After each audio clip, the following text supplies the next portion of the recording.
Тщательные репетиции, целеустремленность и командный дух. Чтобы показать себя лучше всех на международном конкурсе хореографического и циркового искусства «Звездный путь», ансамблю «Таргим» пришлось очень постараться. На постановку номера ушло несколько месяцев, упражнялись по 6-7 часов в день.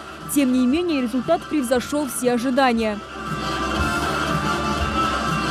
Мы хотели показать зрителю, показать другим национальностям нашу культуру, наш танец. Нам это удалось, так как после выступления в разных социальных сетях были комментарии, художественные руководители уже тех других ансамблей, которые там участвовали, типа, что они удивлены были, как наши дети преподносят танец, как они с душой делают свой национальный танец. Они были прямо в шоке.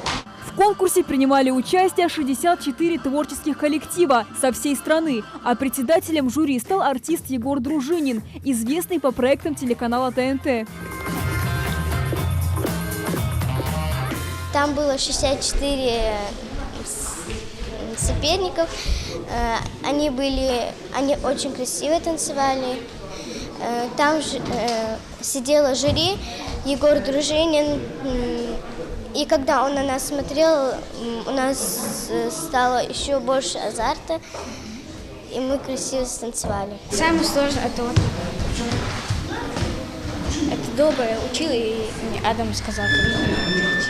Ансамбль «Таргим» представил на суд жюри 2 танцевальных номера. «Рассвет Магаса», который состоит только из мужских партий, он стал лауреатом 1-й степени, и «Вайнакский танец», в котором был задействован весь коллектив ансамбля. За него «Таргим» получил гран-при.